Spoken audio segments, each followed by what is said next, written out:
Eto na nga mga kabuli, 45 this video, panibagong taon, panibagong fishing adventure nga na naman tayo ngayong araw. Ito nga ang aking unang fishing adventure ngayong 2026 at katatapos lang din ng aramag, sana hindi ako masiro. Mag-iisang linggo nga rin kasing malakas ang hangin dito sa amin, na ang tawag nga dito sa aming lugar ay aramag, kaya naman pagsapit nga ng bagong taon na hindi nga ako agad nakapangisda. Kaya naman nang medyo humina na nga yung hangin at medyo kalmado na rin yung dagat, kaya naman agad na nga akong pumunta dito sa dagat para mangisda. Magpapataw-pataw fishing nga pala ako ngayong araw para makahuli nga ng isdang layalay ubalo. Namingwit na nga pala muna ako dito nitong mga maliliit na isda na gagawin kong pamain para makahuli nga ng isdang layalay. Lumanitak at doble-doble pa nga ang nahuli kong maliliit na isda sa kawil, kaya naman saglitan nga lang ako ditong namingwit, meron na akong pamain. Kailangan ko na nga ditong i-area itong mga maliliit na isda habang buhay pa sila, kaya naman naglagay na nga ako dito ng sagulina sa tangke ng aking bangka. Halos isang baso ng sagulina nga lang pala ang nailalagay ko sa tangke ng aking bangka dahil maliit nga lamang ito, parang sinlaki lang ng lata ng sardinas. Ginawa ko nga ito para mas madali kong matansya kung meron pang gasolina itong aking bangka. Kaya lang bawat paandar ko nga dito ay kailangan ko munang maglagay ng sagulina. Nahirapan nga lang ako ditong magpaandar dahil halos magdadalawang linggo nga rin hindi ko ito napaandar. Kamuntikan na nga ako ditong makapasnap, mabuti na nga lang napaandar ko rin, kaya naman papunta na nga ako dito sa spot kung saan ako mag-aarya ng pataw. At pagkarating ko nga dito sa spot ay agad na nga ako ditong naglagay ng pamain sa pataw. Sa mga nagtatanong nga po pala kung gaano nga kalalim itong aking pinag-aaryahan ng pataw ay nasa 3 dip pa lamang. Dito nga lang kasi ako nagpapataw-pataw fishing sa loob, hindi pa nga ako makapunta ng labas dahil kapag ganitong buwan nga dito sa amin ay malalaki pa nga ang alon. Medyo may kaliitan nga lang din kasi itong ginagamit kong bangka, hindi kakayanin na pumunta sa labas kapag malalaki nga ang alon. Ang pangingisda ay hindi rin talaga basta-basta, kailangan marunong ka rin tumansya kung kakayanin ba o hindi. Kailangan palagi nating isipin ang ating kaligtasan dahil may nag-aantay pa sa atin, kung hindi kaya wag nang pilitin. Medyo malalaki na nga rin pala itong mga ibang isda na nahuli kong pamain, kung walang nahuling layalay pwede nang ulamin. Kaya naman kapag ganitong diskarte nga ang aking ginagawa para makahuli ng pangulam, siguradong umuwi ako sa bahay ng may pangulam. Ito na nga rin kasi ang ginagawa naming pangulam kapag wala nga akong nahuling isdang layalay dahil masarap nga rin itong paryaan. Yung ibang napakaliliit na nahuli kong isda, inuuwi ko na rin para meron akong pasarabo sa alaga naming aso at pusa. Pagkatapos ko nga ditong mag-arya ng ilang pataw ay namingwit nga ulit muna pala ako dito para makahuli ulit ng pamain. Ang gamit ko nga pala ditong pamain para makahuli ng maliliit na isda ng aking pamain ay umang na pinulot ko lamang sa gilid. Habang namimingwit nga ako dito ay suminyas nga ako sa camera ng Oscar Kilo, ibig sabihin may dumawi sa aking pataw. Kaya naman agad ko na nga ditong itinaas itong pundo ng aking bangka para malapitan yung pataw. Sinagwanan ko nga lang pala muna dito itong aking bangka, hindi ko muna pinaandar dahil halos magkakatabi pa nga dito yung aking pataw, baka may kasama pa yung layalay mabulabo. Medyo lumakas na nga rin ang hangin sa oras na ito, dagdag pahirap sa panghahabol ng pataw na itinatakbo ng isdang layalay.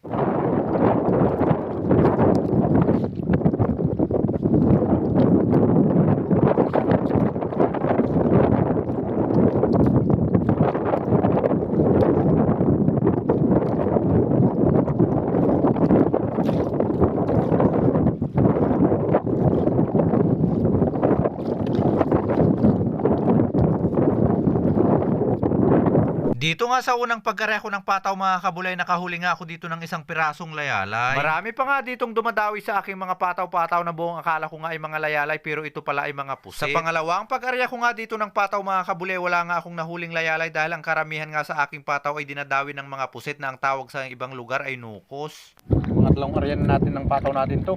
Bali sa pangalawang arya natin wala tayong nahuli. Tinitira ng pusit yung pain natin. Ilang piraso na lang yung pataw natin mga kabuli. Inungot-ngutan nga kasi ng mga pusit yung aking pamain, kaya naman agad nga silang namamatay. Bibidyuhan ko nga sana dito yung aking pamain na kinain ng pusit, pero nakaharap pala sa akin yung camera. Por Diyos. Mga buhay, ganito nangyayari mga kabuli. Tinitira ng pusit. Yan, kakalahati na lang. Ito nangyayari sa mga pain natin. Marami tayong na-area kanina mga kabuli. Ilang piraso na lang yung na-area natin yun, sa pangatlong area natin. Ilang piraso na lang kasi tinitira ng pusit.